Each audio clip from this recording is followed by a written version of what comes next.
Today is all about self-care.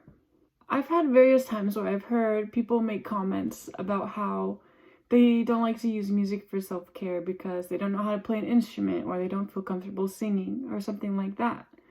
Well, the truth is there's many ways to use music as self-care that don't require having to play an instrument or know how to sing. I'm here to tell you that there's ways for non-musicians to use the benefits that music has to offer to access different parts of self-care. Some of the ways I'm going to talk about today include relaxation, motivation, as well as sleep, emotional processing, and creativity. For me, all 5 of those aspects are things really important to daily living and self-care, especially in these hard times that we're living in the moment. So first, starting off with relaxation. Relaxation is something that can be hard to come by these days. Stress levels are really high as our world is constantly changing and we're battling things every day. For meditation, that's one of the ways I've found that I can really step back and take a moment to take an outside look at myself and an inside look at the outside world. Meditation can look different for many people. One way is the type of music or the type of guidance you use. Some people prefer silence. Some people prefer to sit out in nature. Others prefer to listen to tracks of music without lyrics that are really galaxy type or something like that. Some people like classical music. So your meditation really has to depend on your own preference and what you get out of it. If any of you are familiar with Spotify, if you go to the browse section and go into the relax category, there are many playlists, anything from nature sounds to ambient music to classical, that are helpful for those times when you really just want to take a moment, maybe even just 5 minutes, and relax and have that space for yourself. Motivation. That's also something that can be difficult, especially when it comes to self-care, because I believe self-care is sometimes doing the things you don't want to do so that later you're not feeling the stress. For example, having to do the dishes so that later you feel comfortable and relaxed having a clean kitchen to come home to after work. Things like that are not always the most fun things to do, but they really do fall into that self-care category. In my experience, my motivation can deeply rely on the type of music that I'm listening to during whichever activity I'm accomplishing. For example, exercise is something that I also really enjoy as part of my self-care routine. Lately, I've really gotten back into rollerblading, and so I often listen to music while I'm doing my rollerblading. As a music therapy student at Pacific University, in my psychology of music class, I had the opportunity to do some research on how music affects exercise.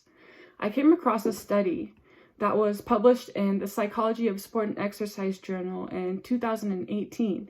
The journal article is titled "On the Role of Lyrics in the Music-Exercise-Performance Relationship." These authors include Xavier Sanchez, Samantha Moss, Craig Twist, and Kostas Karagiorgis. I'm so sorry about if I said any of those names wrong. In this journal article, the rationale for this study was that music has the ability to affect different pathways in our brain. By doing this, there might be reason for the dissociation effect to come into play. What this means is that it's kind of like a distraction. The music acts as a distraction. You're disassociated from the pain and the things you're feeling in your body at the moment.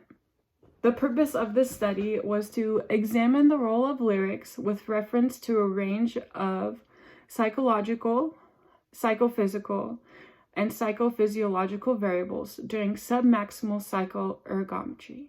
So they were using stationary bikes to do this. One of the hypotheses that the authors came up with was that perceived exertion was expected to be lower in the music condition, so when they used music, compared to not using music. In more simple terms, the hypothesis is stating that a person won't feel as though they've put as much energy out if they're listening to music, as opposed to if they weren't listening to music. So in this study, they decided to use 25 students from a sport and exercise course in England. They split up the students into 3 different groups. One was music with lyrics, another one was music without lyrics, and then the third was no music. Each group took an International Positive and Negative Affect Schedule short form assessment prior and immediately after the experiment. In the data and analysis, they found that the highest RPMs, rotations per minute, recorded were in the two groups that used music. And also, they found that positive affect, meaning like happy face, basically you can tell somebody is in a pleasant mood, that they're not feeling negative, nor are they neutral. Positive affect increased and negative affect decreased. So there's more evidence of people showing positive emotions and less evidence of people showing negative emotions. This shows that both music conditions elicited greater RPMs. So music has potential to aid physical performance. This is important because they found that whether it was music with lyrics or music without lyrics, there was still increased performance. So this means, again, it's all up to you and your preference and what type of music you like to use it as motivation for whatever type of activity you're doing, even exercise. Don't be afraid to use classical music to go running. It can work for you. Next up on the list is sleep.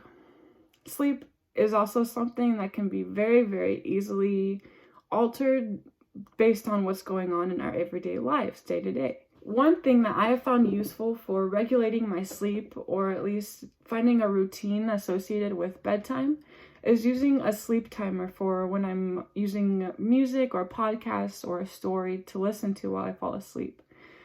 I discovered that on iPhones, there's an easy way to do this without having to download any extra apps. From your home screen, you're going to go to the clock application. On there, you're going to go to the timer section.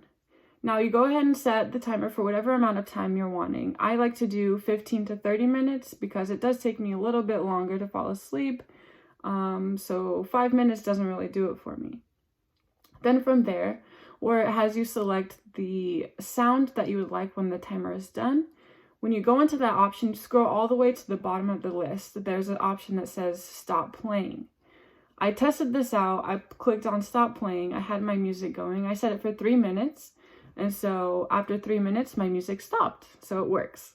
Another aspect of self-care that I believe to be really important is emotional processing. Again, especially in these times of constant change and turmoil and ambiguity, there's a lot of emotions going on each and every day. One way to process these emotions and to engage in autonomous thinking is to create playlists. I haven't done this very often, but I do find that certain times it does help me to listen to music that's more centered around a certain theme. One of these themes might be friendship. You might be missing some of your friends because you haven't had to visit them. Or family, you're distant from your family members. You can't visit your grandparents because they're at high risk, something like that. And it might also be very hard to do this, and it might bring up a lot of uncomfortable emotions. Be careful with this, but also know that it may be part of your process for that emotional healing or processing that you need. Last but not least, I think another very, very cool and just human aspect of self-care is creativity.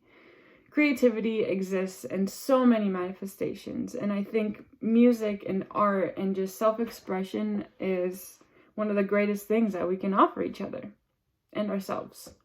So using music for creativity can actually be really simple. One way is to use your favorite song, your most upbeat, happy song. You put it on, have it on in the background, and just take a blank piece of paper. One fun way to do this is to do a one-line drawing. So you put on your music in the background or on headphones, however you like to listen to it, and you start with your pencil, pen, put a dot on your paper. Then once your music is going, you just start freely drawing whatever comes to mind, whatever you think of, without picking up your pencil, pen, or whatever you're drawing with. It's called a one-line drawing because essentially you're never breaking that line that you started with. Once your song is over, you're finished and your masterpiece is done. Now you can choose to use colors, you can choose to break your line, you could choose to do anything. Just the one-line drawing was an idea to get you started.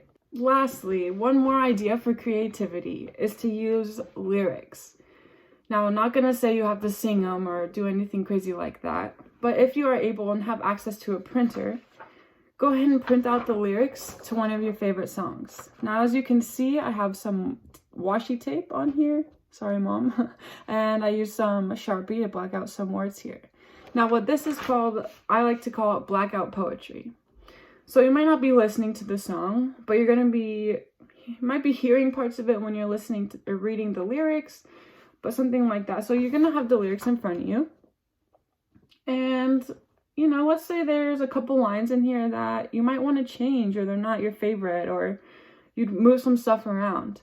Well, that's essentially what we're going to do. What I first did here, I took this line and, well, you can't see it. I took this line and I decided to put tape over these words here, even though it didn't work very well, to make a sentence more akin to what I'm looking for.